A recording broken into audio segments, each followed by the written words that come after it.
Hey, Tom, can you hear me? Yes. All right. Thank you for joining us for today's Super Bowl 55 media availability with Tampa Bay Buccaneers quarterback Tom Brady. Our first question is going to come from Tom Curran.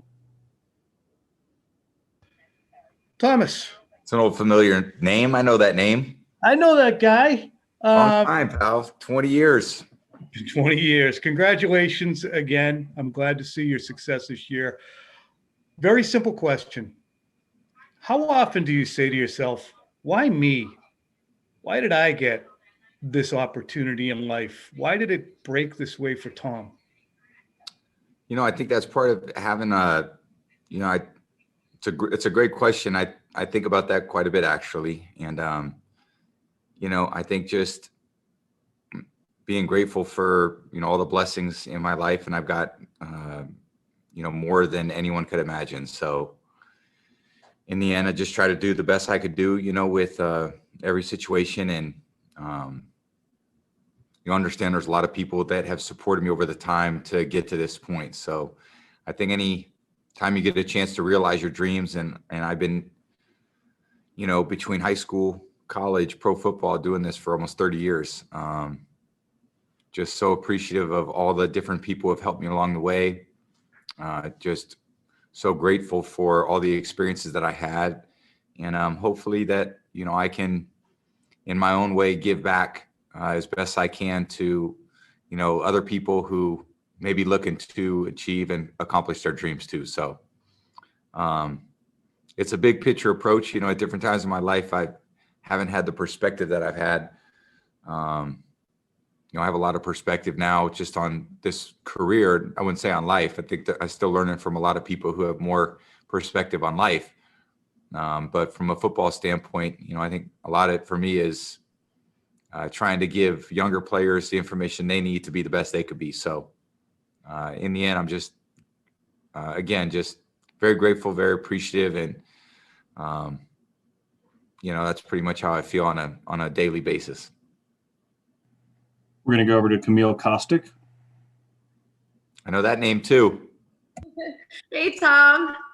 Hi, Camille. How you doing?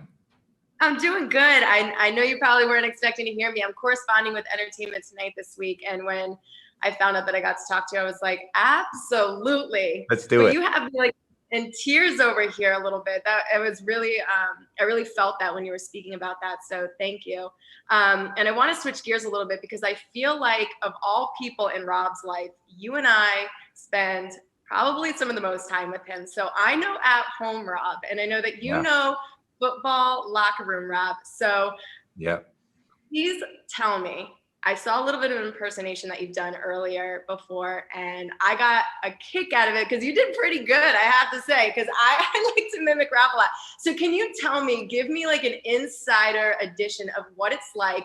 I know you guys are super adamant about your treatments as much as recovery and training. So what's feel good, got a couple of TB12 workouts in, locker room gearing up for Super Bowl, Rob? Oh, man. You know what? He's super excited because he feels so good. He's played 20 games this year. So it's the most I think he's ever played in his career. So, he's one of the most unique people, as just being around him. He's so positive. I think everybody wishes in their next life they come back as Rob, just because he's got such a great personality about him, just his way of being positive, and he's a real high achiever. He's very competitive, and I see the competitive nature, the determination. Like if you're, when you're down and out, you want him with you. And I think that speaks to him as a teammate, as a person. And I love playing with him. I've known him for a long time, and I'm just so proud of all his accomplishments. He's an amazing guy. And, I know for both of us, we rely on each other a lot for different things. And, I'll be looking for him this Sunday. So that's the most important thing. We're going to go over to Play 60 kid Amia Brannon. Hey, Tom. I'm Amaya. How are you? Hi, Amaya. Hi. How are you? Good. Nice to talk to you. Nice to talk to you, too. So I'm 10 years old and around the same age as your kids. They've cheered for you in almost every Super Bowl you've been in. Do you have any family traditions around the big game, and how will you celebrate if you win? Wow. So how will I celebrate if I win? I'll be surrounded by my kids who are your age. So that's the best part about winning is having the people that have helped you get there and support you there with you to enjoy it. So some of the best memories I've had in my life were being with my kids right after the Super Bowl and celebrating with them. So I hope we have that experience on Sunday. It's going to be a really tough game, so we're going to have to go earn it. But if we get the job done, that's exactly what I'll be doing. Okay, thank you. Thank you, Amaya. You're welcome. We're going to go over to Greg Allman. Hey, Tom, we hear a lot about the coaches on this Buck staff being early risers, how early in they are into the office. How early are you getting into the facility this week? Probably get in about 6:15 or so. So pretty early. I think some of them beat me in. So I think everyone's in here to try to get as much preparation as we can. There's a lot to study. It's a tough team to prepare for because they're very talented. They have a lot of great things that they do on defense that really challenge you. So, it's been a lot of preparation. This whole time it's been really hardcore prep. And now we ultimately have to be confident what we're doing and go out there and get the job done. We're going to go over to Susie Colbert. I know that name. Hi, Tom. Hi, Susie. So as we get closer to game time now, when we talked, you mentioned, Sunday is such a long day and just not using up too much energy. I wonder, obviously, you've been down this road. What's the Sunday routine, and what have your emotions typically been like as the day progresses? You get closer to game time, you walk in the stadium. Yeah, it's just it's a slow build, I think, for this game because it's 2 weeks of prep. You feel like the physical stuff's, pretty much done at this point. And then at this point, it's just going through in your head different situation scenarios, all your different calls that you'd have, just trying to think about how they're going to play us. And then, again, I think that's where the mental prep, you really can't leave any stone unturned at this point. So we've got Friday, Saturday, Sunday, just over 3 days left in the season. So 72 hours plus, and you got to use it all and use it to the maximum, because this is a game that's really going to challenge us. This team is a very tough team to beat. They haven't been beaten in a long time. Got a great offense, got a great defense, really well coached, very good on special teams. So just try to chill on Sunday, get your body, mentally, physically be in a good place to go out there and compete and get ready for a great game. So it's a long game.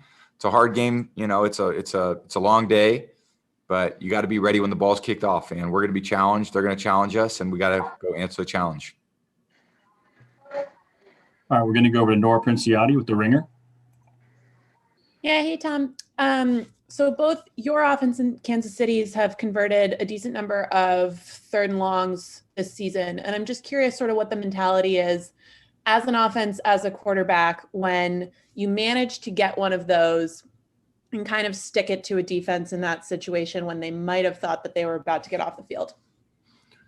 It feels good to do that just because, you get kind of behind the down and distance on first, second down. It leaves you in third and long, and then you're able to bail yourself out of that situation. So it's a hard thing to do. I wouldn't try to make all day long, trying to stay in third and long and see if we could, make a bunch of plays, because that's not, it's very low percentage football. So we're going to have to play well on early downs, keep our third downs manageable, eliminate negative plays, eliminate negative runs, sacks, penalties. All those things are really important. It's got to be a really clean football game, because you get stuck behind the down and distance, these guys do a great job getting you off the field. So it's I think every play, we're going to have maximum concentration.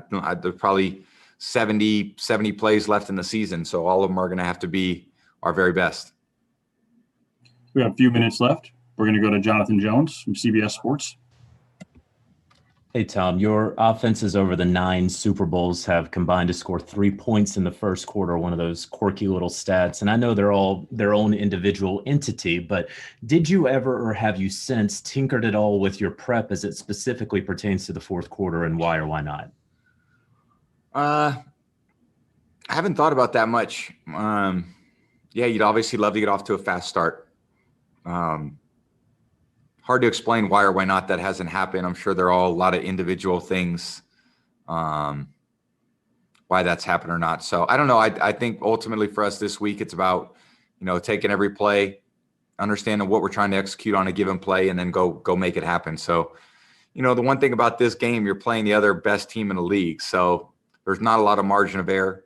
If you do anything that's unsound, it's not going to work. So the execution has to be at your best. And, it should be that way. That's the way this game should be played. It should be the highest level of execution.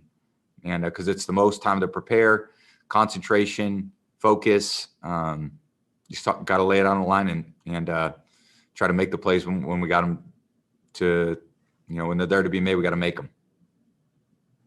We're going to go over to John Crick from the Toronto Sun. Hey, Tom. 4 years ago this week, I asked you how the 39-year-old Tom Brady would fare against the 22-year-old Tom Brady in the combine, agility, and speed drills, and you said you'd crush it. Yeah. How would 43-year-old Tom Brady fare against not just the 22-year-old, but the 39-year-old? Wow. Probably similar to when I was 39. I'd say pretty similar. I think throwing the ball, agility-wise. I'm going to work on my speed this offseason, try to get my speed up a little bit.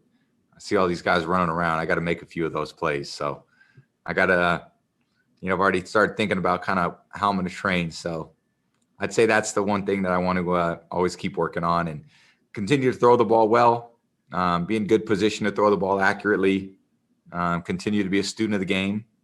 And, I think that's how you can continue to, make improvements. You can't ever think that you're satisfied. You got to continue to build and grow and learn and evolve. And some things are, going to challenge you, but you got to fight through those things. And, from my standpoint, there's always room for improvement. Our last one's going to come from Jenna Lane. Hey, Tom, could you just relay the conversation that you had with Jason Light about the number 7 before you decided to still play with number 12? Jason kind of gave you all the details. So, I didn't want to come in here and, I know numbers are, for some people mean a lot. And Chris was so cool about it. So in the end, I spoke to Chris and he was, he was amazing. So I've just loved my experience with Chris and, he's a stud no matter what number he's wearing, 12, 14, he's a baller. So he could wear any number and be great. And I was just very appreciative that he allowed me to use it. That's all we have time for today. Thanks, Tom. Appreciate it. Thank you, guys.